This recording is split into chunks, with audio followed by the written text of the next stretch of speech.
వందనాలు కూడా మీ అందరికీ నా వందనాలు. ఈరోజు మనం పరిశుద్ధ గ్రంథంలో ఉన్న మీ అందరికీ తెలిసిన వ్యక్తి నెహమ్యా గారి జీవిత చరిత్ర గురించి మనం ఈరోజు నేర్చుకుందాం.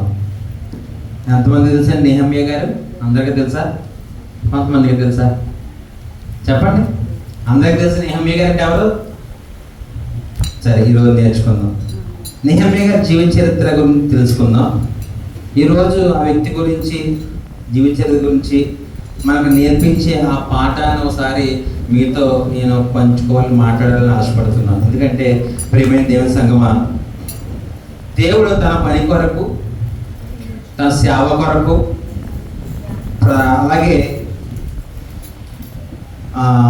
ప్రవక్తలను, రాజులను, యాజకులను తన పని కొరకే వాడుకున్నాడు. అలాగే దేవుడు తన పని కొరకు ఎవరినైనా సరే వాడుకుంటాడు. ఆ విషయాన్ని మనం ఎప్పుడు కూడా గమనిస్తుండాలి. ఎందుకంటే దేవుడి పని అనేవాడికి మనం ఎక్కువగా చాలా చోట్ల వెనకేం చేస్తుంటారు. కానీ దేవుడు తన పనికి ఎవరినైనా వాడుకుంటాడు. దేవుడు తన పని కొరకు ఎవరినైనా నిలబెట్టుకుంటాడు. దానికి సాక్ష్యం పాత నిబంధన చరిత్రలో నెహమ్యా గారు. ఏంటంటే ఎవరినైనా నిలబెట్టుకుంటారనే మాటకు మనకు నిజంగా తెలియదని సాక్ష్యం ఎవరండి? నెహమ్యా గారు. నెహమ్యా అనే పేరు వినగానే ఒక పుస్తకం జ్ఞాపకం వస్తుంది. ఆ పాత నిబంధన చరిత్ర ముగింపు పుస్తకం నెహమ్యా గ్రంథం. అంటే ఆయన పేరు మీదే ఒక గ్రంథాన్ని రాశాడంటే ఆయన ఎంత గొప్పవాడైతే దేవుడికి ఆ పేరు మీద గ్రంథం రాయించాడంటే ఆయన ఎంత గొప్పవాడండి. మన పేరు మీద ఎవరన్నా ఒకటి ఏదైనా రాస్తారని అంత ప్రాముఖ్యత మనకున్నదా? అలాంటిది మరి నిజంగా ఆయన ఈరోజు ఇంతకు నెహమ్యా ఎవరు ఆ విషయం నేర్చుకోవాలి మనం. ఇంతకీ నెహమ్యా ఎవరు? ఆయన ఒక ప్రవక్త కాదండి. ఎవరండి? నెహమ్యా ప్రవక్త కాదు, అలాగే రాజు కాదు, మరి యాజకుడు కాదు. అయినా సరే యాజకుడు కాకపోయినా, రాజు కాకపోయినా, ప్రవక్త కాకపోయినా, అయినప్పటికీ తన పేరుతో ఒక పుస్తకాన్ని ఆయన పేరు పెట్టించడానికి చూస్తుంటే దేవుడు నెహమ్యా గారికి ఇచ్చిన ప్రాధాన్యత గురించి, గొప్పదనం గురించి అక్కడ మనం అర్థం చేసుకోవాలి. నిజంగా ఒక పేరు మీద, ఆయన పేరు మీద గ్రంథాన్ని రాశాడంటే ఆయన ప్రాముఖ్యతని, ఆయన ఘనతని ఒకసారి గుర్తు చేసుకోలేదండి. మనకి అంతటి నెహమ్యా పేరు మీదే నెహమ్యా గ్రంథాన్ని రాయించారంటే ఆయన ఎంత గొప్ప వ్యక్తి అనేది మనం అర్థం చేసుకోవాలి. ఇప్పుడు యెషయా గ్రంథం నుంచి మలాకీ గ్రంథం వరకు కూడా అందరూ ప్రవక్తలు గ్రంథాలు, అవును కదండి. కానీ నెహమ్యా ప్రవక్త కాదు. మరి వాళ్ళు అందరూ ప్రవక్తలు అని నాకు తెలుసు. కానీ నెహమ్యా దగ్గరకు వచ్చేసరికి ఈయన ప్రవక్త కాదు, ఒక మామూలు వ్యక్తి. ప్రవక్త అయినప్పటికీ ఒక గ్రంథాన్ని ఆయన పేరు పెట్టించాడంటే మనం ఒక్కసారి ఆలోచన చేయాలండి. ఎందుకంటే ఈ లోకంలో మనం బ్రతుకుతున్నామంటే దేవుని దగ్గర ఏదో ఒక మనం క్రెడిట్ సంపాదించాలండి. ఏదో భూమి మీదకి వచ్చి బ్రతికేసేసి మామూలుగా తినేసి ఇవన్నీగా రొటీన్గా చేసుకెళ్ళిపోతే మన జీవితానికి అర్థం ఉంటుందండి. మన దేవుడి దగ్గర ఒక రకమైన క్రెడిట్ సంపాదించుకోవాలంటే, ఒక పేరు, ఘనత మనం సంపాదించుకోవాలంటే నెహమ్యా గారి గురించి మనం తెలుసుకుని ఆయన నడవడిక మనం ఉంటేనే, అట్టి మాదిరిగా బతికితేనే దేవుని దృష్టిలో మనం ఉండగలుగుతాం. ప్రియమైన దేవుని సంగమా, ఎందుకంటే దేవుడు తన పని కొరకు, తన సేవ కొరకు ఎవరినైనా సరే వాడుకుంటాడు. ఈ విషయం గమనించాలి. ఎందుకంటే చాలామంది అనుకుంటారు, అయ్యో అన్నీ నేనే చేస్తున్నానంటే ఈ పనులన్నీ అనే మాట తలం మనలో వస్తుందంటే దేవుని వాక్యం మనలో లేదంటే ప్రివెంట్ చేస్తాం. ఎందుకంటే ఆయన పని కోసం ఎవరినైనా వాడుకుంటాడు. ఆయన సీఎం అయినా పిఎం అని ఎవరైనా ఒకటే ఆయన దృష్టిలో. అర్థమైందండి. ఈ విషయం నెహమ్యా గారి జీవితంలో మనకు తెలియజేసే ఒక మంచి విషయం అండి. ప్రియమైన దేవుని సంగమా, ఒక నెహమ్యా చరిత్రను జ్ఞాపకం చేసుకోగలిగితే ఈరోజు మనం ముందుగా ఇతను ఎవరు, ఇతను ఏ కాలానికి చెందిన వ్యక్తి, ఇతను ఏం చేశాడు, ఇతని జీవితం గురించి మనం ఏం నేర్చుకోవాలి. నిజంగా ప్రియమైన దేవుని సంగమా, మనకు తెలిసిన పాత నిబంధన గ్రంథము చరిత్ర చూస్తే ఇశ్రాయేలు లేదా యూదులు బబులోనులో చెరలోకి కొనబడ్డారు. సుమారు క్రీస్తు పూర్వం 586లో బబులోను రాజు అంటే చక్రవర్తి నెబుకద్నెజరు తన సైన్యములతో యెరూషలేములో పడి దేవాలయాలను పడగొట్టాడు. ఇవన్నీ మీకు తెలిసిన విషయాలే. అలాగే దొరికిన వారు దొరికినట్లు చంపడ్డారు. అలా అనేక మందిని బానిసలుగా చెరలోనికి తీసుకువెళ్ళారు. బబులోను సామ్రాజ్యం అనంతరం అధికారంలోకి వచ్చిన ప్రాంతం మాదీయ పర్షిక ప్రాంతం. ఆ కాలంలో కోరేష్ రాజు అనే రాజు సింహాసనం ఎక్కగానే అప్పుడు యూదులు అందరికీ స్వేచ్ఛను ప్రకటించారు. ఇంతవరకు ఆయన యూదులందరినీ కూడా చంపేస్తే ఇంకొక రాజు, ఆ రాజు పేరు ఏంటండి? కోరేష్ రాజు వచ్చిన తర్వాత ఎక్కిన ఆ సింహాసనం ఎక్కిన వెంటనే ఈ లోకంలో చూడండి అందరూ కూడా వాగ్దానం ఎలాగైతే మనకు నెరవేరుస్తున్నప్పుడు ఉన్న రాజకీయ ఆ రోజుల్లో ఆ కోరేష్ రాజు యూదులందరికీ స్వేచ్ఛని ప్రకటించాడు. ఇప్పటికీ వరకు మీరు బానిసలుగా ఉన్నారు, ఈసారి యెరూషలేము వెళ్ళి పడగొట్టిన దేవాలయాన్ని నిర్మించుకోమని వాళ్ళందరికీ కూడా ఒక ఆజ్ఞ, అందరికి అవకాశం ఇచ్చాడు. అంతేకాక వెళ్ళినప్పుడు ఏం చేసినట్టే మంచిగా కొన్ని పాత్రల్లో కొంచెం డబ్బు ఇచ్చి పంపుతాడు. అలా కొంతమందిని యెరూషలేము వెళ్ళి పడగొట్టిన దేవాలయాన్ని నిర్మించుకోమంటాడు. అలాగా మొదటి గుంపు వెళ్ళారు. ఎవరంటే జేబేబు అనే గ్రూప్ వెళ్ళారు. ఆ మరికొంతకాలం రెండో గ్రూప్ ఎక్స్ట్రా. మూడో గ్రూప్గా చూసుకుంటే ఆ గ్రూప్ లీడర్గా నెహెమ్యా వచ్చాడు. ఈ మొదటి వారు వచ్చినప్పుడు పునాది తర్వాత ఆ దేవాలయం పూర్తయింది, కానీ దేవాలయంలో ఆరాధన జరగట్లేదు. తర్వాత అర్థశిస్తు చక్రవర్తిగా ఉన్నాడు. ఆ చక్రవర్తి ప్రాణదాయకుడిగా, అంటే ప్రాణదాయకుడు అంటే ఏంటంటే ఒక రాజు కింద నమ్మకస్తుడిగా పనిచేసే వ్యక్తిని ఏమంటారండి? ప్రాణదాయకుడు అంటారు. అలాగా ఎవరన్నా నెహెమ్యా గారు పనిచేస్తారు. ఎవరి దగ్గర అండి? అర్థశిస్తు అనే దగ్గర పనిచేశారు. అయితే చాలా కీలకమైన పోస్ట్ అండి. ఒక సీఎం దగ్గర నమ్మకమైన వ్యక్తి అలాగే ఒకే ఒక వ్యక్తి ఉంటాడు. అలాగా అప్పుడు ఆ రోజుల్లో రాజు దగ్గర నమ్మకమైన వ్యక్తి అంటే నిజంగా అతనికి మంచినీళ్ళు తాగాలనుకోండి, ఆ మంచినీళ్ళు ముందు ఈ వ్యక్తి తాగిన తర్వాత అరగంట తర్వాత బాగున్న తర్వాత ఆ మంచినప్పుడు రాజు తాగాలి. అక్కడ భోజన పదార్థాలు ఏమైనా తిన్న తర్వాత ముందు తినాలంటే ఆ వ్యక్తి ముందు తిరిగిన తర్వాత ఆ వ్యక్తి అరగంట తర్వాత బాగున్నాక అప్పుడు రాజు తినాలి. అంటే అంత నమ్మకమైన పోస్ట్ని ఈ నెహెమ్యా గారు అక్కడ చేస్తున్నారు. ఆ రాజు గారు దగ్గర ఉంటున్నాడు అనమాట. ఇప్పుడు నెహెమ్యా గ్రంథంలోకి వెళ్ళాలి. ఒక్కసారి ఆ మాట కూడా చూద్దామా? నెహెమ్యా గ్రంథము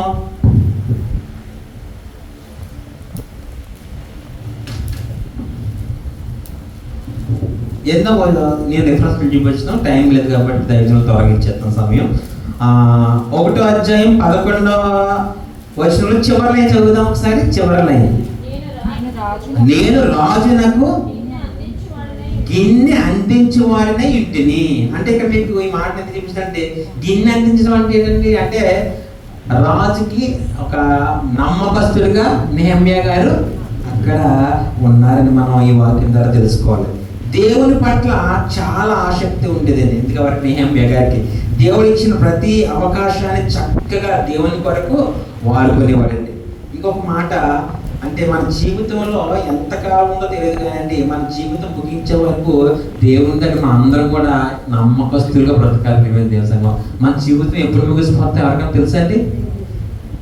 అందరూ చూడండి, మన జరిగిన హైదరాబాద్లో ఆ ఫ్లైట్ యాక్సిడెంట్లో జస్ట్ అందరు కనుమందు ఎక్కారు, అందరు సెల్ఫీలు పెట్టుకున్నారు. అందరు కను రెప్పలో 250 మంది దాకా మరి మరణించారంటే మన జీవితానికి గ్యారెంటీ ఉందండి.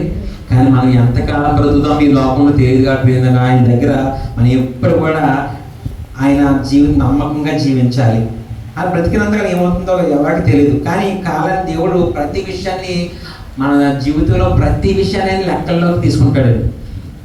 ఈ విషయం ఎవరికి కూడా అర్థం కావట్లేదండి. ఎందుకంటే దేవుడు నేను చేసే ప్రతి పని లెక్కల్లో తీసుకుంటాడు, ప్రతి మాట లెక్కల్లో తీసుకుంటాడనే విషయాన్ని మనం ఎప్పుడు కూడా తలుచుకుంటే అండి మన మానవ జీవితంలో ఎప్పుడు కూడా తప్పులు చేయము, ఎదుటి వారి గురించి మాట్లాడుకోము, మనలో అసూయ ఉండదు, డంబం ఉండదు, ఇటువంటి కూడా ఎప్పుడు కూడా మనం దేవుడి నాది ప్రతి విషయం లెక్క పెడుతున్నాడు అనే విషయం మనం ఎప్పుడు కూడా గమనిస్తున్నాం. ఉదాహరణకి నాకు ఒక 60 సంవత్సరాలు అనుకోండి.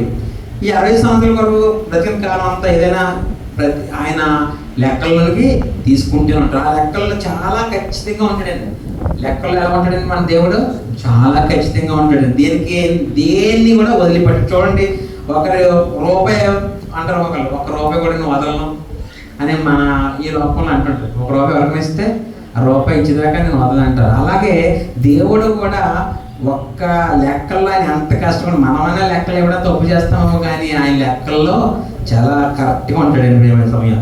ఎందుకంటే ఈ సమయం చాలా విలువైందనే విషయం మనం క్రైస్తవులుగా సమయం చాలా మంది వ్యర్థంగా చూస్తుంటారు కదా. సమయం దేవుని దృష్టిలో చాలా విలువైంది. దేవుడు ఇచ్చిన ప్రతి సమయానికి నువ్వు లెక్క చెప్పాలి. ఆయన ఎంత సమయం ఆయనకి ఇచ్చాడంటే ఆ సమయానికి ప్రతి దానికి ఆయనకి మనం లెక్క చెప్పాలి. ఒకనొక సమయమున ఆయన ముందు మనం నిల్చోవాలి కదండి. నిల్చోవాలి కదా. ఇక్కడ ఉన్నవాళ్ళు ప్రతి ఒక్కరు, నువ్వు నేను ఇక్కడ చెప్తున్న వారు అందరూ కూడా ఒకనొక సమయమైనా ఆయన ముందు మనం నిల్చోవాలి. మరి దేవుడు ఒక ప్రశ్న వేస్తున్నాడు మనకి. ఏం ప్రశ్న అంటే, నీకు నేను ఇచ్చిన ఆయుష్కాలం ఎంత? దేవుడు మనకు ప్రశ్న వేస్తున్నాడండి. నీకు నేను ఇచ్చిన ఆయుష్కాలం ఎంత? నీవు నా కోసం బ్రతికిన కాలం ఎంత అంటే ఏం చెప్తామండి? ఒకసారి మన హృదయాంతరంగా ఈ ప్రశ్న ఎంచుకుంటే అయ్యో ఒకసారి గుండెల్లో దడ వచ్చేస్తామట. ఎందుకంటే దేవుని వాక్యం ముందు ఉన్నప్పుడు ఎవరవ్వాలి, మనకి దడ వచ్చేస్తూ ఉండాలండి. ఎందుకంటే అంటున్నాడు, నీకు నేను ఇచ్చిన ఆయుష్కాలం ఎంత, నీవు నా కోసం బ్రతికిన కాలం ఎంత అని అడుగుతుంటే ఆ మాట మనం సమాధానం చెప్పగలండి? అస్సలు చెప్పలేం. నీవు దేవుని కొరకు బ్రతికిన కాలం ఆయన లెక్కల్లో కంపల్సరీ తీసుకుంటాడు. నువ్వు దేవుని కోసం నువ్వు బ్రతికిన కాలం అంతా కూడా ఆయన లెక్కల్లోనికి తీసుకుంటాడు. ఇచ్చిన కాలం ఎక్కువ, దేవునితో ఇచ్చిన కాలం ఎక్కువ మనకి, కానీ దేవునితో బ్రతికే కాలం చాలా తక్కువ. అవునా కదండి? అదేంటది మీకు లెక్కల ద్వారా చెప్తాను. అంటాడంటే దేవుడు, నీకెందుకురా ఎలా అంటాడంటే, నీకెందుకురా పరలోకం మెడబెట్టి గింటేయండి బయటికి, నా కోసం బ్రతికిన కాలం చాలా తక్కువండి, మెడబెట్టి బయటికి ఏంటండి అని అంటాడు దేవత. ఏమంటాడండి? ఆయన కోసం బ్రతకపోనుకోండి, ఇక్కడ ఈ లోకం కోసం బ్రతికి ఈ లోకాల కోసమే బ్రతికో అనుకోండి, మెడబెట్టి బయటికి గెంటించేస్తాడు. అంటే అంత అలాగే ఎందుకు చెప్తా అంటే, మనలో వాక్యం అంటే భయం కలగలిగితే, వాక్యం అనేది భయం లేకపోతే మనం ఎప్పటికీ కూడా ఇంకా ఈ కాలంలో పాపంలో మునిగిపోతూనే ఉంటాం. ఒక మాట నిజంగా దేవుడితో నచ్చిన వాడు ఎవరండి మీకు తెలుసా? చెప్పండి. దేవుడితో నచ్చిన వాడు ఎవరండి? గట్టిగా చెప్పట్లు పడుతున్నా చెల్లికి. నిజంగా దేవుడితో నచ్చిన ఒక ఆదికాండం ఒకసారి చూద్దామండి. అయిపోయింది, ముగించేద్దాం. ఆదికాండం 5వ అధ్యాయం 21, 22, 23 చూద్దాం ఒకసారి. చూసి దాన్ని ముగించేసుకుందాం. హానోకు చాలా జాగ్రత్తగా ముగించేసుకుందాం. 65 ఏండ్లు బ్రతికి మెతుషెలను కన్ను. హానోకు మెతుషెలను కనిన తరువాత 300 ఏండ్లు దేవునితో నడుచుచు కుమారులను కుమార్తెలను. ఇక్కడ మనం అండర్లైన్ ఒకటి చేసుకోవాలి. ఈ 22వ వచనంలో దేవునితో నడుచుచు కుమారులను కుమార్తెలను. అంతకుముందు 300 ఏండ్లు ఎవరితో నచ్చారటండి? అంతకుముందు ఏంటి మీ విషయాన్ని గమనించి, హానోకు 60 ఏండ్లు బ్రతికాడు. అప్పటికి ఎన్ని సంవత్సరాలు బ్రతికాడండి? అప్పటికి 65 సంవత్సరాలు బ్రతికాడు. గతం 60 సంవత్సరాల తర్వాత ఈ 300 ఏండ్లు ఎవరితో బ్రతికాడండి? ఇక్కడ నోట్ చేసుకోండి పాయింట్. 23 చదువు ఒకసారి. హానోకు దినములన్నీ 300 మొత్తం దినములన్నీ కలుపుకుంటే ఏంటంటే 360 ఏండ్లు. హానోకుతో దేవునితో నడిచిన తర్వాత దేవుడిని తీసుకుపోయాం. చాలు ఎక్కడితో చాలు. ఎందుకంటే ఇక్కడ 65 సంవత్సరాలు మామూలుగా బ్రతికాడండి. కానీ మిగతా 300 సంవత్సరాలు ఎలా బ్రతికాడండి? దేవుడితో బ్రతికాడు. ఇక్కడ మన వరకు వద్దాం ఒకసారి. ఇప్పుడు మన దగ్గరికి వద్దాం. సంవత్సరానికి ఎన్ని ఆదివారాలు అండి? 53. ఇక్కడ చాలా జాగ్రత్తగా అందరూ కూడా బాగా స్టడీలో వచ్చేటప్పుడు సంవత్సరానికి 53 ఆదివారాలు. అంటే 53 ఇంటూ ఎంత తీసుకోవాలంటే, మనం నిజంగా చాలా చోట్ల చాలా సంఘాలలో ఆదివారం మాత్రమే ప్రార్థనకి వస్తారు. అందులో 50% ఈ ఫంక్షన్లని ఇవన్నీ ఎగ్గొట్టేస్తూ ఉంటాం. మనం ఎగ్గొడుతూ ఉంటాం. అప్పుడప్పుడు ఇతర సంఘాలను ఎగ్గొడేస్తూ ఉంటారు. 53 ఆదివారాలు కరెక్ట్గా వచ్చే క్రైస్తవుడు ఈ లోపల ఎవరైనా ఉన్నారా? 53 వారాలు నేను పక్కగా దేవుని ముందు నిలబడ్డాను ఎవరున్నారంటే ఒక్కరు కూడా ఉండరు. దైవజనులు ఉంటారు అంతే. ఎందుకంటే దైవజనులు రావాలి కాబట్టి, ఆయన సేవ చేయాలి కదా, దేవుని సేవ సమర్పించుకున్నారు కాబట్టి దైవ సేవకులే 53 ఆదివారాలు మందిరంలో ఉంటున్నారు. మిగతా వారు అందరూ కూడా 53 ఆదివారాలు ఎవరన్నా దేవుని ముందు కనపడుతున్నారు అంటే లెక్కలు వేస్తే గణాంకాల ప్రకారం అసలు ఎవరు ఉండట్లేదు. ఫోన్లే 53 ఆదివారాలు చాలా కరెక్ట్గా వచ్చేస్తున్నాం, కానీ ఆదివారం అంతా దేవునికి ఇచ్చేస్తున్నాం సమయం. మనం చాలా జాగ్రత్తగా నా విషయం. ఆదివారం దేవుని దినం అంటే ఏం చేస్తాం? అయితే చాలా కష్టం మీద దేవునికి 2 గంటలు సమయం ఇస్తున్నాం. ఏంటండి? 53 ఆదివారాల్లో ఒక ఆదివారానికి 2 గంటలు సమయం ఇస్తున్నాం. అంటే 53 × 2 అంటే ఎంతండి? 106 గంటలు. ఎంత ఇస్తామండి మొత్తం మీద? సంవత్సరానికి 106 గంటలు. 106 గంటలు కరెక్ట్గా వచ్చి కూడా అండి. అందులో 50% అంటే 50 గంటలు. అంటే సంవత్సరానికి 365 రోజులు నీకు దేవుడు ఇస్తే దేవుడు మనకు ఎంత ఇస్తామని గట్టిగా 50 గంటలు ఉంటున్నాం ఆయనతో. అంతే 50 అంటే సుమారుగా 4 రోజులు. ఎంతండి? 365 రోజులు నీకు దేవుడు ఇస్తే దేవుడితో నువ్వు గడిపే సమయం ఎంతండి? 4 రోజులు గడుపుతున్నావు. మరి నిజంగా దేవుడు హానోకు నడిచిన రోజు ఎన్ని ఉన్నాయండి అక్కడ? 300. అంటే మరి హానోకుతో మనం పోల్చుకుంటే మనం అసలు ఎందుకు పనికొస్తామంటే అసలు ఆవగించడానికి కనపడుతున్నామా? కనిపిస్తాడు. మరి ఈ వాక్యాన్ని మీకు ఎందుకు చూపిస్తుంది అంటే దేవునితో కనిపేది కేవలం 2 రోజులే. అయితే 365 రోజులకి దేవుడిచ్చి ఆహారాన్ని ఇచ్చి గాలిని ఇచ్చి ఊపిరినిచ్చి ఏ అవసరాలు అన్ని ఇచ్చిన దేవుడిని మట్టుకి లోకం మర్చిపోతుంది. ప్రేమ దేవుని సంగమా, ఎందుకంటే వాళ్ళతో పోల్చుకుంటే మనం నిజంగా దగ్గరకు కూడా వెళ్ళమండి. దేవుని లెక్కలు చాలా కరెక్ట్గా ఉంటాయి. ఎందుకంటే దేవుని లెక్కలు మనం అందరం కూడా పక్కన పెడుతుంటాం. ఎందుకంటే ఆయన తల వెంట్రుకలు కూడా లెక్క చెప్పగలరు. మనం అందరం తల వెంట్రుకలు లెక్క అడగలమండి. నీకు బతికే కాలం అంతా ఇచ్చిన సార్ తల వెంట్రుకలు మనం ఎవరం కూడా లెక్కట్లే, మన వల్లే కాదండి. నిజంగా మనిషి నువ్వు పలికి ప్రతి వ్యర్థమైన మాటలు కూడా చూడండి. మనం చాలా కూడా పరిశుద్ధ గ్రంథం చేతపట్టుకున్నా సరే అంత క్రితం చాలా దారుణం ఉండేవాడు. అయినా ఒక సమయంలో మనమైన వ్యర్థమైన మాటలు మన నోటంట వస్తున్నాడు. ఇంకా మనం దేవునిలో ఇంకా పూర్తిగా ఎదగలేని దానికి అర్థం మాటండి.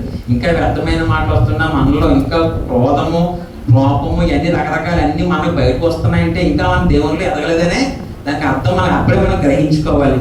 ఆ మాటకు ప్రతి దానికి ఆయన లెక్క అడుగుతాడు. నీ అడుగులు కూడా ఆయన లెక్క చెప్పాలి. నీ కాలం లెక్క చెప్పాలి. మొత్తానికి అందరినీ కూడా లెక్కల్లో ఉంచాడు ఆయన. చాలా లెక్కల్లో చాలా కరెక్ట్గా ఉంటాడు. కానీ ఎక్కడ తేడా రాకూడదని, ఎక్కడ లెక్కలో తేడా వస్తే చిక్కుల్లో పడతామని ఆయన మనకు వాక్యం మీద వేస్తున్నాడు. లెక్కల్లో తేడా వస్తుంటేంటండి ఆయన ప్రతిది కూడా లెక్కలోకి వెళ్తున్నట్టే. ప్రతి మాట కానీ, అడుగు కానీ, మన చూపు కానీ, మన హృదయం కానీ అన్నీ కూడా ఆయనకి చిక్కుల్లో పడతా.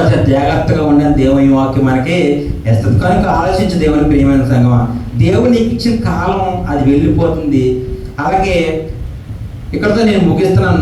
నెక్స్ట్ ఆదివారం నాడు ఈ జీవచరిత్ర కంటిన్యూ చేసుకుందాం. ప్రతిసారి కూడా ఈ నెహెమ్యా గారిని ఎందుకు గుర్తు చేసుకోవాలంటే ఆయన పేరు ఆయన గ్రంథమే రాశాడంటే మరి ఎంత గొప్ప వ్యక్తో నెక్స్ట్ వారం మళ్ళీ మనం తెలుసుకుందాం. ఇంకా పూర్తిగా చాలా అవ్వలేదు కాబట్టి ప్రతిసారి కూడా ఈ మాటలు వింటున్నామంటే ఈ మాటలని మీరు కూడా హృదయంలో ఎప్పుడు కూడా నెమరు వేసుకుంటుంటే కానీ దేవుని ముందు మనం నిలబడలేము. ఎందుకంటే ఆయన ఎంత లెక్కలు అడుగుతుంటే మనం అందరికీ భయం పుట్టలు చేస్తాం. ప్రతి ఒక్కరు కూడా ఈ విషయాన్ని గమనించి హృదయంలో వాక్యాన్ని ఫలించి మీరందరూ కూడా దేవుని పట్ల భయం కలిగి ఉండాలని ప్రభువు అందరికీ తెలియజేస్తుంది. దేవుని స్తోత్రం. కానీ ఎవరి సమయం